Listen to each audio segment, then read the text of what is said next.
Day 29 in the Big Brother UK house, and considering how crap last night's episode was, I seem to have quite a lot of notes here. Chanel was complaining that Trish doesn't want to speak to her, and the day before Trish was in the diary room saying that she would rather stay away from Chanel, and I totally agree with that. Their personalities clash, so why does Chanel want to speak to Trish? I feel as if she's using this situation to play the victim. Trish and Matty were talking about Chanel in the kitchen, but honestly, I didn't even hear what they were saying, because Trish was scraping a non-stick frying pan with a metal knife. Do these people think that Big Brother's made of money? First of all, Kerry wrecked the oven, and now she's wrecking the pots and pans. I was sitting watching it with my friend, and we were both horrified, and I says just as well they don't have to pay a security deposit before they go in there, they'd be fucked. I may not have heard what Trish said to Matty in the kitchen, but luckily Olivia did, and she went and told Chanel, and Trish said that she would be civil to Chanel but she didn't want to speak to her, and then Chanel was playing the victim as usual, and Olivia says at least she's being direct. And on the Late and Live show they were saying like Trish didn't lower her voice, she wasn't whispering, she was talking about Chanel, and when Olivia came over she continued to talk in a normal voice, which is completely true. She didn't change the subject and she wasn't being sneaky. So when Olivia said, oh, at least she's direct, and Chanel was like, oh, there's a difference between being direct and being a bitch. And I was like, aye, you're a fucking bitch, because you're the one who whispers behind people's backs and it just goes and be a complete snake. I really hope that she goes the night. Jenkins, Chanel and Tom were bitching about Jordan in the garden. Obviously, they're always bitching about somebody. And Jenkins was saying that Jordan told him that he was there for the money. And I thought, I hope he did say that, because then at least he's honest. Personally, I would love to go into the house, and if I didn't get chucked out for being a bitch to somebody, then I would hope to make it to the end, and then if I won the money it would be a bonus.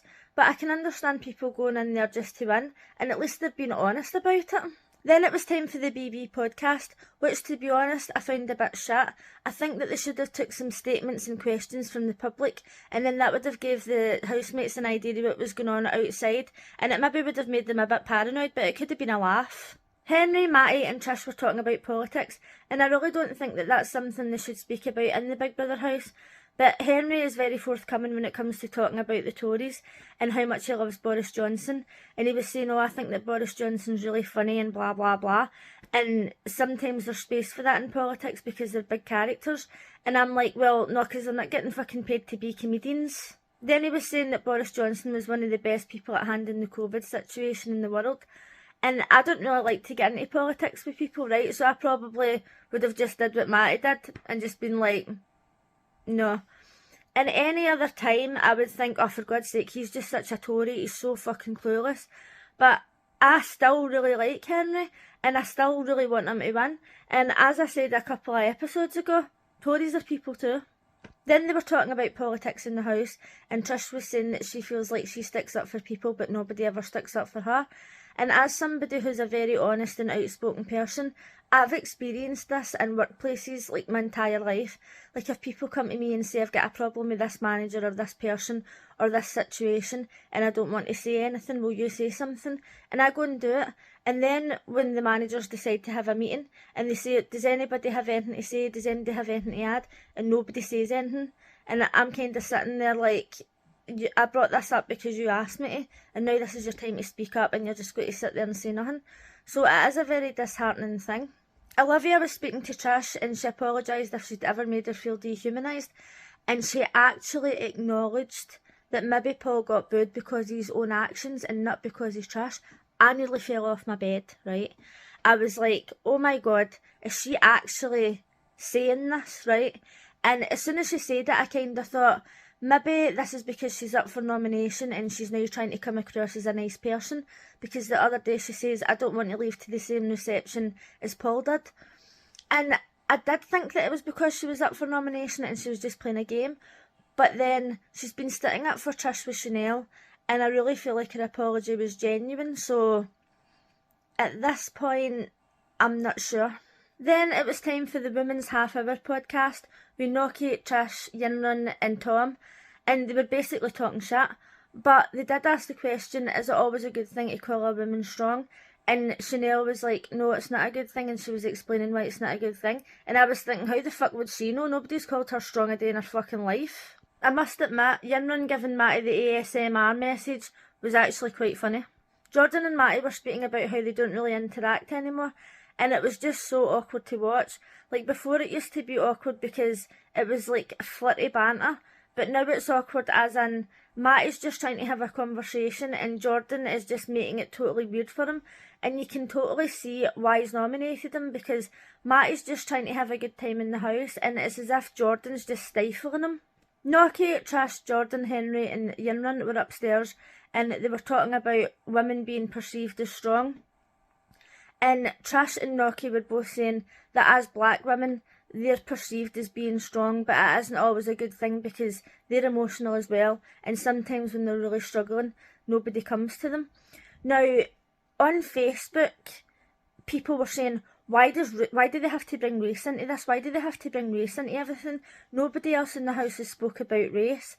And I think this really goes back to what I said yesterday about most of the people on Facebook being old and they don't see what's right in front of them. They're not progressive. They don't see what's happening in modern times. And I thought to myself, nobody else has brought up race because they don't have to. Most of the other housemates are white and they're living in a predominantly white country. So that's why they don't bring up race. The first person that I ever heard bringing up race was Dylan, when he was saying it was like black on black crime to vote for each other, which was completely out of order. But all Trish and Noki were saying is that they have to deal with prejudice as being black women because people automatically think they're strong because that's how they have to act. If I thought for 1 second that Noki and Trish were using that as like the race card, I would be the first person to say, but I have experienced a lot of prejudice in my life. Like, because I'm overweight now, anytime I go to a doctor, like no matter what is wrong with me, right? I had an ear infection and the doctor says you need to change your diet. I had like other health problems, and every time the doctor was like, oh, you need to go on a diet, you need to lose weight. Then when I did lose weight, I lost 3 stone and I ended up really sick, like the sickest I'd been, and I put the weight back on and then it was like, oh, you need to lose weight. And I'm like, guess what, mate? Losing weight didn't make a fucking difference. Of course, black women living in a predominantly white country are going to face a lot of discrimination and prejudice. Everybody faces discrimination and prejudice in some way. Like, despite what everybody in the world says, white men also face it, because no matter what happens, people are always saying, oh, they don't understand, they're a white man, oh, he got that job because he's a white man. Like, do you know what I mean? Like, everybody faces prejudice, but some people are just so blind to it. Like, I know people who I wouldn't say are racist, right? But like, if you're watching a race, for example, and there's a black man and people will go, oh, they might as well go home, he's going to win because he's a black man. Or if they're playing like a gaming convention or something, and people will go, oh, they might as well all go home because that person's Asian. And even though they're not technically saying anything bad, it's still prejudice, and it's everywhere. And the people on Facebook are so fucking blind that they can't see that. They think that Trish and Noki are talking about being black women to get attention or to win the show, and that's just not the case. On Facebook, people were saying that AJ always stands up for Trish, and because she's a presenter, she should be impartial. And I totally disagree with that, because the other day, Will actually told you who his favourite housemate was, and nobody was complaining about it on Facebook. But all of a sudden, because AJ is a black woman and she's standing up for another black woman, there's a problem. And okay, maybe when housemates get voted out, they should be impartial in their interviews. Like when Paul got voted out, I didn't expect him to turn around and say, why are you such a fucking dick? But it's okay for them to have their favourites. At the end of last night's episode, Trish went to Jordan and she says, oh, don't be going to Chanel and telling her stuff. And Jordan, obviously very calmly, because he doesn't show any emotion, said, I don't know why you're telling me that, because I feel as if you're trying to pull the strings and you're using my friendship with Chanel against me. And if I want to tell her something, I'll tell her something. And for everybody in the house saying that Trish is so aggressive, she actually turned around and went, you're right, I shouldn't have done that, I'm sorry. And it was so good that Jordan did say something, because that just goes to prove that you can disagree with Trish and she's not going to attack you like the way Chanel seems to think she is.